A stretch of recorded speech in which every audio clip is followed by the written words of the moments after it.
Bonjour à tous, mon nom est Patrick, je suis votre instructeur.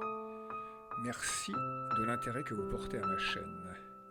Ce petit podcast, Fantasme du chef businessman, approfondira aujourd'hui la partie administrative de votre projet. Certes, ce n'est pas la plus drôle, pourtant, je vous conseille la plus grande attention à la traiter. Le principe est toujours le même. Il s'agit de consacrer du temps immédiatement afin de l'écarter pour plus tard. Vous aurez autre chose à faire. Soyez gentil aussi. Cela ne signifie pas être cucu ou être béné, simplement respirer l'empathie. C'est beaucoup sur le chemin de votre succès. Plan de cette session numéro 5. Administration au sens général du terme, à savoir l'administration légale et professionnelle. Nous allons la découper en 3 parties. D'abord, tenter de couvrir les points névralgiques, cruciaux de vos relations administratives. Ensuite, les différents jobs à effectuer pour répondre à vos obligations. Enfin, une conclusion plutôt personnalisée. Je vous rappelle l'importance ici de mettre véritablement votre grain de sel au sens propre comme au sens figuré dans votre cuisine. Elle n'est pas celle d'un autre, mais bien la vôtre. Cela doit se sentir à tous les niveaux, et cela dès maintenant. Vous êtes le chef à Jojo. Je le fais à dessein, de manière un peu provocatrice, cela afin de vous pousser à sortir de votre zone de confort. Je vous bouscule dans vos certitudes administratives, je vous heurte peut-être, c'est tant mieux. C'est pas Versailles ici. Cette partie est essentielle. Je la consacre aux autorités de tutelle, santé et hygiène. Je place volontairement ces autorités en numéro 1. C'est vital. Elles se montrent souvent bienveillantes à votre égard au démarrage.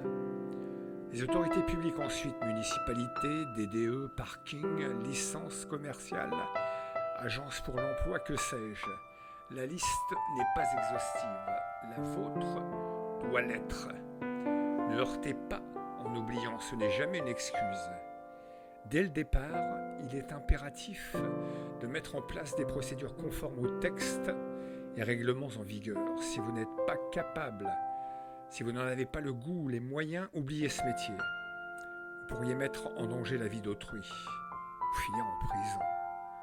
Rigueur, donc, absolue rigueur. Mettez en place un modèle de relations professionnelles digne, y compris avec vos concurrents, la police, les pompiers, bref, la terre entière. Ne négligez rien. Vous allez être dans un monde, somme toute, complexe. Il faut que vous puissiez compter les uns sur les autres. Attention de choisir correctement votre forme légale, parfaitement adaptée à votre situation. Pas d'usine à gaz, petit, c'est très mignon. Un jour, sûrement, vous ressemblerez à McDo ou à KFC, peut-être. En tout cas, je vous le souhaite.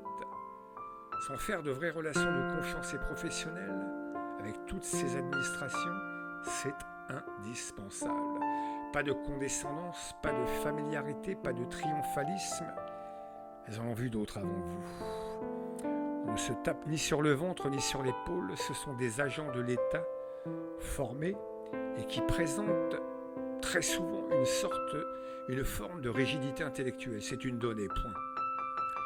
Oubliez de corrompre. Même le petit sandwich ou croque-monsieur n'arrange rien, je vous le déconseille. Cette approche est simplement insultante ou délétère. Faites-en des partenaires indispensables, ils savent aujourd'hui de quoi ils parlent. Ils ne sont pas chefs cuisiniers ou chefs d'entreprise. Soyez donc aussi pédagogues, soyez bienveillants. N'hésitez pas à valoriser votre savoir et le leur en leur posant des questions. Ils adorent et se montrent souvent très curieux. Divers jobs à effectuer très vite au plan administratif. Première étape, identifiez vos besoins et vos obligations. Soyez patient, soyez professionnel, humble et modeste. Soyez simplement expert dans votre domaine. Soyez vous-même, le reste, si vous savez, c'est parfait. Sinon, entourez-vous des compétences. Elles sont aussi très largement gratuites grâce à l'Internet. Attention, tout n'est pas forcément pareil partout. Vous pouvez faire 10 km et vous retrouver totalement ailleurs de votre cadre habituel. Les organismes de tutelle peuvent être parfaitement régionalisés. Ne faites pas comme bon vous semble, suivez les règles. Cela vous facilitera la vie, vous en avez grandement besoin. Apprenez le code sanitaire si vous ne le connaissez pas. Il existe même un brevet, une certification de vos connaissances. Je vous conseille. Soumettez préalablement les formulaires de tous les agréments, ça ne rigole pas. Sauf erreur, il vous faut un permis pour exercer, comme pour aller à la chasse. Le commerce de bouche, c'est pas le souk à Dédé. Une façon de faire et mettre en confiance, c'est de rédiger un petit topo avec des schémas, dessins, photos de votre plan d'action. Montrez-vous toujours sous votre meilleur angle. N'hésitez pas à formuler au plus tôt vos procédures par écrit. Là, vous pouvez le plus souvent copier-coller. Tout est largement disponible sur Internet et YouTube. Étudiez très sérieusement les risques encourus par votre type de nourriture. La viande, les poissons, les crustacés, les produits frais, c'est un vrai domaine à part entière. Ne découvrez pas un vilain microbe après 15 clients aux urgences. C'est du pénal direct. Votre métier, c'est de la bombe. Ne rigolez pas non plus avec le personnel. Le responsable, c'est vous. Mains propres, vêtements cradouze, uniforme de service déchiré, tête couverte, gants, horaires, ponctualité, tatouage, piercing en co, c'est votre job. N'embauchez pas sans des règles claires, appliquez-les sans frémir. Cet aspect aussi est explosif. Vous n'êtes pas politicien, vous ne pouvez pas raconter n'importe quoi. Un client ne se fait pas rouler 2 fois dans la farine, même si un électeur, oui. Conclusion, tout est dit, enfin, rien n'est dit ou presque. Pardon pour cette rigueur un peu académique que j'en conviens, mais tout va bien se passer, je vous le certifie. Mieux vaut prévenir que guérir. Ayez confiance en vous. Ne la vendez pas cette confiance par un baratin inutile. Elle se respire, tout comme votre professionnalisme. Continuez de vous interroger, menez votre étude à bien, zéro découragement.